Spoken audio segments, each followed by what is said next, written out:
আকাশের অবস্থা ভীষণ খারাপ, পুরা কালো মেঘে আকাশ একদম প্রচুর ঝড় হইতেছে। কি অবস্থা সম্পা, কি রান্না করো? বাহ, মাখা মাখা হয়েছে, কিছু স্বাদ হইব খাইতে। আজকে সকাল থেকেই মা ছেলে কাজে লেগে গেছে। এই হইলো আমার টপগুলার অবস্থা, রোদ্রে পুইরা একদম শেষ। দেখো হাত দেওয়া যাচ্ছে না, একদম হাত দেওয়ার সাথে সাথে কেমন ঝুরা ঝুরা হয়ে যাইতেছে।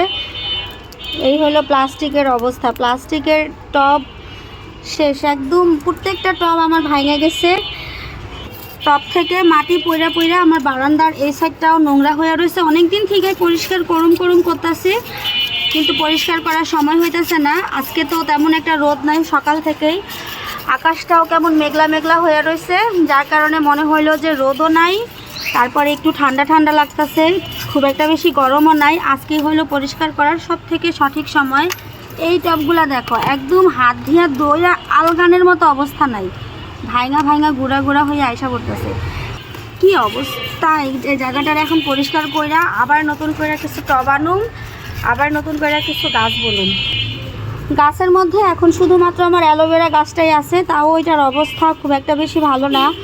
বাড়িতে যাইয়া থাকার কারণে এই দুর্গতি হয়েছে।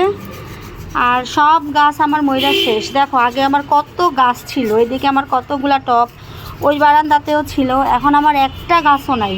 আবার একটা একটা করে সব গাছ কিনতে হইব, কিন্তু তার আগে বারান্দাটা পরিষ্কার করতে হইব। মা ছেলে দুজনে মিলা কাজে লাগা গেছি বারান্দা পরিষ্কার করার জন্য।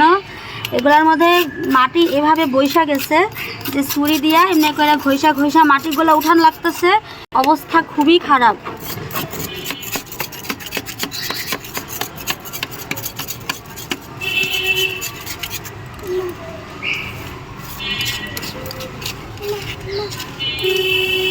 দেখি এটা এটা সরাইতে হবে বাবা, তুমি পারবা না, এটা এখানে রাখো ব্যাস।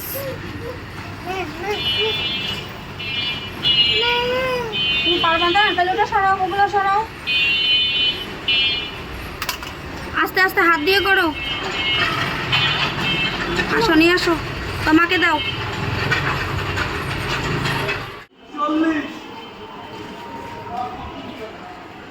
আর লাল পাট শাক, মিষ্টি পাট না,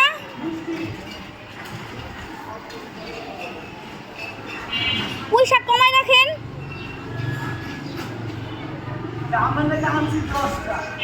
দাম বেশি দেখা কম আনছেন।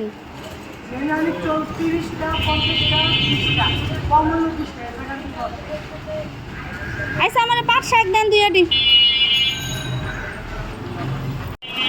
এই তো ব্যাগ ফালাই দিতেছি। এখন হইলো এই ব্যাগের মধ্যে শাকগুলা উঠাই দিব।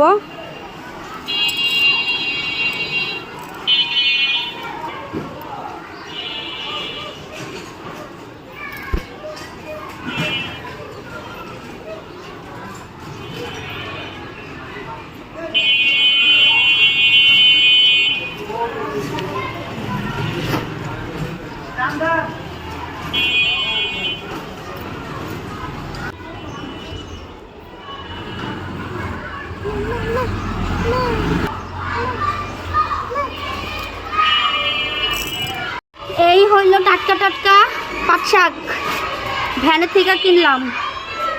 বাজারে যাওয়ার প্রয়োজন নাই, মোটামুটি সবজি টবজি সবই রাস্তা থেকেই কিনা যায়। শাকগুলা ভালোই আছে, টাটকা। এটা দিয়ে ঝোল শাক খাবো। আকাশের অবস্থা ভীষণ খারাপ, পুরা কালো মেঘে আকাশ একদম পুরা অবস্থা এত খারাপ। আর প্রচুর ঝড় হইতেছে, বুঝাইতে পারতেছি না। মানে গাছপালা যদি থাকতো তাহলে পরে হয়তো বোঝানো যাইতো, সেই পরিমাণে ঝড় হইতেছে। দেখো আকাশের কি অবস্থা। এই যে এই দিক থেকে একটু বোঝা যায় যে মানে অনেক ঝড় হইতেছে, অনেক ঝড়। বৃষ্টি নামুক, অনেক বৃষ্টি নামুক, বৃষ্টি হইলে ভাল লাগবে। এই দিকটার চাইতে এই দিকটা দেখতে বেশি মানে লাগতেছে, এত কালো হয়ে গেছে আকাশ, মনে হয় বৃষ্টি এখনই নামবে। ওই দেখো কাগজ টাগজ সব উড়ে যাইতেছে, এত ঝড় হইতেছে। মানুষজন সব দৌড়াইয়া দৌড়াইয়া ঘরে যাইতেছে, এই অবস্থা। আর রাস্তা টাস্তা তো মনে হয় ফাঁকা হয়ে গেছে, এই ঝড়েই এই অবস্থা।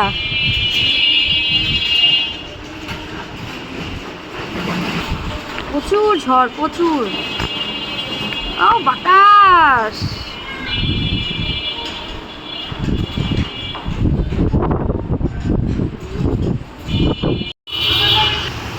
কথায় আছে না, যত গর্জে তত বর্ষে না।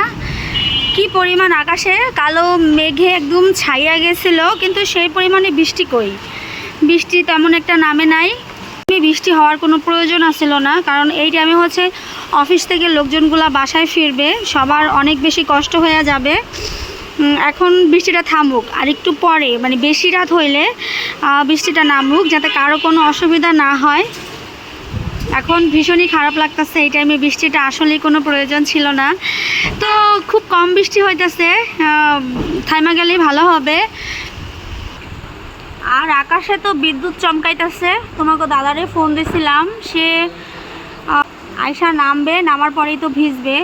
প্রত্যেকটা মানুষই আজকে ভিজবে অফিস থেকে আসার পরে। এই জিনিসটা ভাইবা খুব খারাপ লাগতেছে আমার। খিচুড়ি রান্না করব ভাবতেছি রাতের বেলা।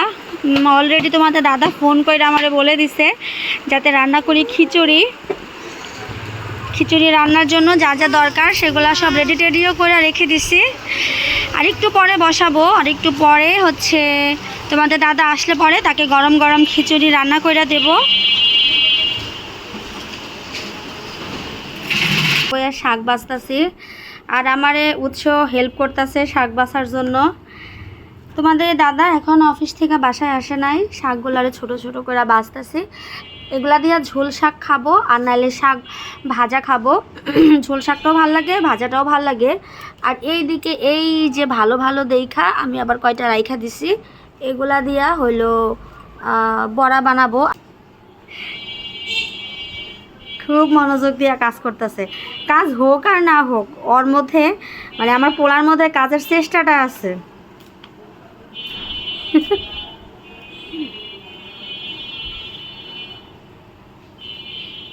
কি অবস্থা শম্পা, কি রান্না করো?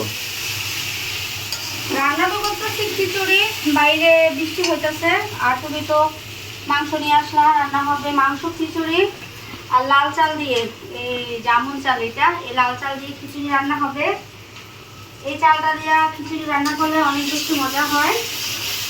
ও অনেক টেস্টি হবে মনে হচ্ছে। হ্যাঁ, এখানে হলে এখন মশলা টসলা দিয়ে সব কিছু দিয়ে কষাবো। দিয়ে দেবো এখন জল।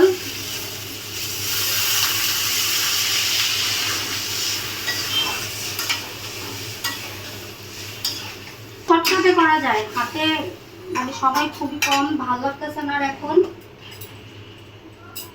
যত তাড়াতাড়ি করা যায়। ঘড়িতে এখন বাজে হইতেছে 9:30 মতো, মোটামুটি ভালো রাতই হয়েছে। এখন রান্না করব, ভাত খাবো, সব কিছু করতে করতে মোটামুটি অনেক দেরি হয়ে যাবে। আমাকে একটু দেখাই, মশলা টসলা সব দিয়ে দিতেছি। অনেক রান্না দেখো, একটু রান্না কি একটু ঝাল ঝাল করে করবো নাকি কম ঝাল দিয়ে করবো? ঝাল এমন দিবা যেন আমরা উৎসও খাইতে পারে, আমিও খাইতে পারি, তুমিও খাইতে পারো, মানে সবাই যেন খাইতে পারে। উৎস বেশি ঝাল হলে তার খাইতে পারে না, এই জন্য একটু মিডিয়াম দিবা আর কি, ঠিক আছে? উৎসও যেন খাইতে পারে ভালো মতো। কি রান্না হয়ে গেছে? হ্যাঁ, খিচুড়ি রান্না শেষ। এখন হলো তোমার বাহ, জন্য মাখা মাখা হয়েছে, কিছু স্বাদ হইব খাইতে। মাংস পর্যাপ্ত দিছো না? হ্যাঁ, পর্যাপ্ত মাংস দিচ্ছি। মুখে পড়বো তো নাকি? হ্যাঁ হ্যাঁ। আলু দিছো না খিচুড়ির মধ্যে? একটু আলু দিছো খিচুড়িতে? আলু দিচ্ছি। আলু দেবো তোমাকে? তোমার পছন্দের পেঁয়াজ, তারপরে হচ্ছে তোমার জন্য হচ্ছে তোমার পছন্দের ডিম ভাজা, আর সাথে হচ্ছে সেদিন যে আচার বানাইছিলাম একটু আচার দেই, খিচুড়ির সাথে আচার দিলে এক সাইডে দিও। খেতে অনেক বেশি ভালো লাগে। আচারটা এই পাশে দিই, একটু আচারের তেল দেই, সরষের তেল দিও একটু। হ্যাঁ, উপর থেকে আমি ছড়াই দিছি। একটু রসুন, ব্যাস এই হচ্ছে আমাদের খিচুড়ি রান্নার প্লেট, একদম দারুণ একটা কমপ্লিট খিচুড়ি রান্না আমের আচার দিয়ে।